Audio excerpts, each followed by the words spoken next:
Have you ever felt in your life like you have nothing left to give? Maybe it's patience. At the end of the day of mothering, you have no more patience.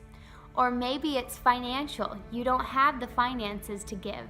Maybe it's you don't believe that you have the abilities that God would want to use. Today we're going to talk about a woman, one of my favorite women in the Bible, who had almost nothing to give, very little to give, and she still gave what she had. God used her little and made it much. So welcome to Doing Little, ladies. Take a minute, share this video with your girlfriends so that they can hear about this amazing story, and give us a little thumbs up, give us a comment in the bottom just so I know who's here and who's listening, just your name or a thank you Jesus or something. I want to hear from you guys. And welcome to Doing Little. I'm excited about today's video. So why did I start this channel about doing little? It's not because I am very good at public speaking or private speaking. It still took me a long time to push that record button today, but it's because I wanted to encourage moms, ladies, in any stage of life that you are, that God can still use the little that you have. And it's because of this story that I came across, that I had read many, many times before, but wasn't real to me until just a few months ago. And this is the lady I'm going to introduce to you today. Her name is the widow of Zarephath. Yeah, we don't have an actual name for her, which saddens me a little bit because I would love to be able to say her name in my mind and think about her, but all we have is her description and where she came from, the widow of Zarephath. A very little description, if you ask me. So I'm going to give you a little bit of background about her life, because I think as I dove more into studying about her, she became so relatable to me. She became the perfect picture of a 21st century mom to me in my heart. So this widow lived during a very hard time. I don't believe we lived during a very hard time. There have been other harder times, but every one of us can think of a time in our life or something that we're going through right now that is very hard. She was a widow, she had one son, and she was living during one of the worst droughts and famines that had ever crossed their region in her lifetime.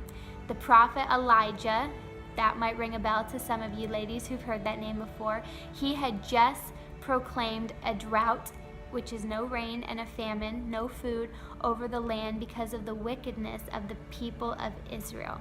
Now this widow, she was not one of the people of Israel. She was not a Jewish woman. She was from the land of the Sidonians, which were Gentiles, which most of us watching this, unless you are a direct descendant of a Jewish family, you also are a Gentile. And so she was a Gentile. She had nothing to do with why this plague had come on the land.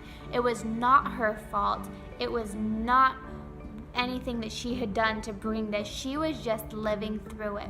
And Elijah the prophet came to her doorstep one day. Actually, no, to her city one day. And she was out picking up 2 sticks. Why 2 sticks? Because that's all the kindling she needed for the little fire that she was going to make.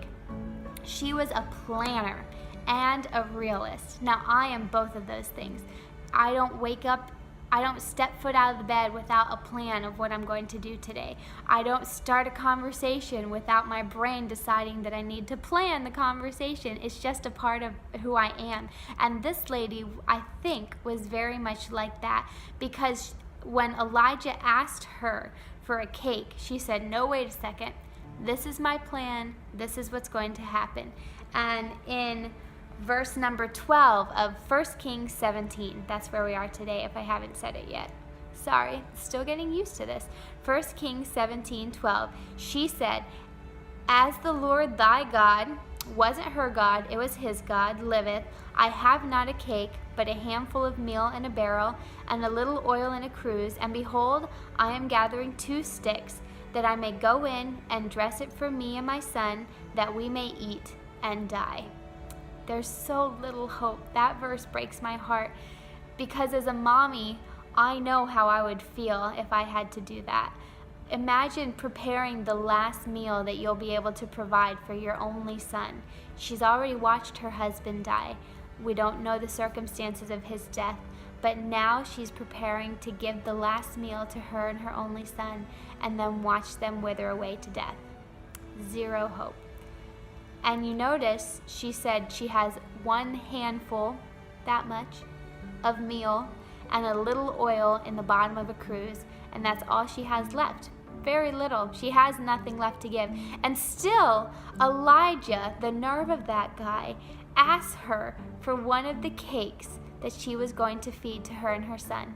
Now, if somebody asked me that as a stranger, a strange man from a strange country in my country, at my doorstep, asking me for the last meal that I was going to feed me and my son, my automatic answer would have been no. But that's not what she said. We see later on in the Bible that she decides, okay, I'm going to take the little that I have. In my mind, if I had made that decision, I would have said, well, I will just go hungry. I will starve. I will give this man the small cake. I'll give my son the small cake, and we'll all die together. A very grim outcome. But the little that she had, God did a miracle with. And she got a promise from the prophet Elijah that God was going to do that miracle. In verse number 14 of 1 Kings 17, he says, "For thus saith the Lord," this is Elijah talking, "God of Israel, the barrel of meal shall not waste, neither shall the cruse of oil fail, until the day that the Lord sendeth rain upon the earth." What an amazing miracle. But it does not say you're going to have barrel full of meal and a cruse full of oil. That meant it shall not waste. I think every single time she went to that barrel, she would open it up, pace around a little bit, and reach way down into the bottom like she did the very first time giving Elijah a scoop, and scoop up just enough for a handful for one cake. And then she'd pour that oil out and get every last drop, just enough to finish that one little cake. But she had the faith to pour the oil. Where in your life right now do you feel like you have so little to give? You have one little handful of something, and that's all you have left, and the rest you're going to die. Maybe it's time. That's where I struggle a lot. I don't have any time. I have so little time. I couldn't possibly use the little time that I have to sit down and read my Bible, because I will not have enough time. I just have no time. Maybe it's finances. I have zero money to give in that offering plate. Or maybe it's hospitality. My house is so small, I have no food. I could give anything to anyone, even if God asked me. We all have that little spot in our lives. And through the next few weeks, we're going to study this woman's life and see how real she was and how real that sacrifice felt to her. But this week, I want to encourage you not to do anything with your little yet, but find it. Go to that barrel in the back of your closet and find that little bit that you have.